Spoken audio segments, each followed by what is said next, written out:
Welcome to LC Screen Talk. My name is Larry, and this is my review of Unfriended.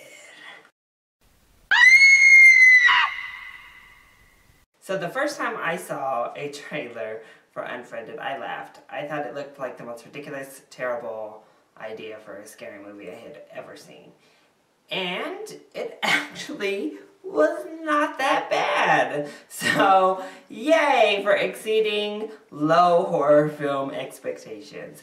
I'm actually a huge fan of the horror genre. I love a good scary movie. And while this definitely won't stand up as something I remember at the end of the year, I had a good time while I was in the theater. So let's talk about what the film gets right.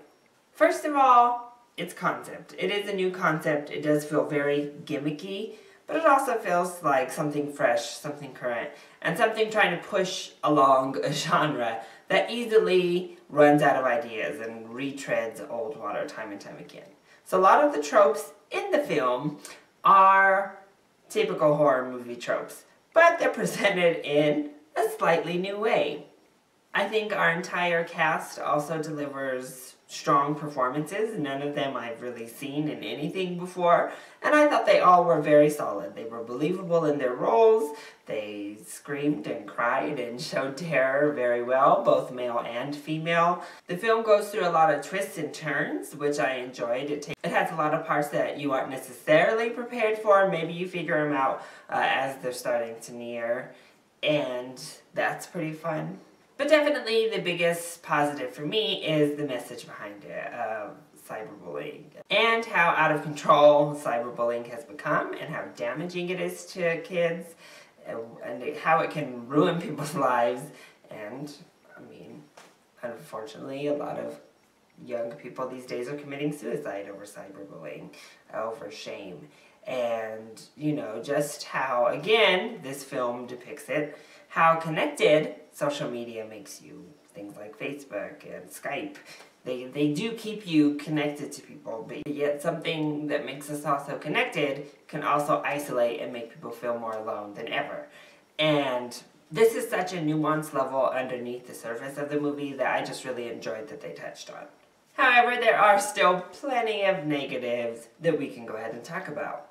The first one is, while you're reading the dialogue, it seemed fairly apparent to me that this was written by older people that aren't really a part of this age group that they're trying to depict. They're just spitting out things that they think teenagers would say, because some of it was just so ridiculous, and people in the theater were laughing or they were mocking, because you get to read along as they have conversations or type things out, and you're just like, oh my god. These are the people I either hated in high school, or sometimes they're just a complete caricature of what a modern day teenager is depicted as in media.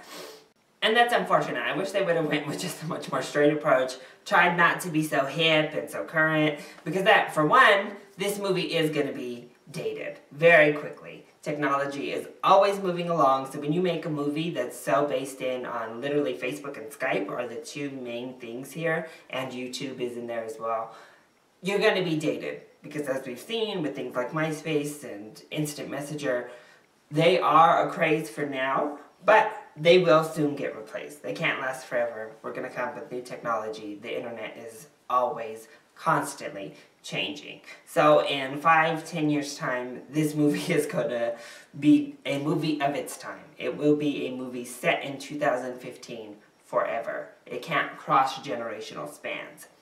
But when you put in language like that, you really date yourself. When you make conversations look like this, they're not timeless at all. And they don't even seem like a 2015 movie. It seems like a 2005 movie instead, with that kind of language and over-the-top lingo that is thrown into the film. Also, like in a lot of horror movies, we're delivered a very similar formula. We have one wholesome girl and then a bunch of terrible people running around doing terrible things.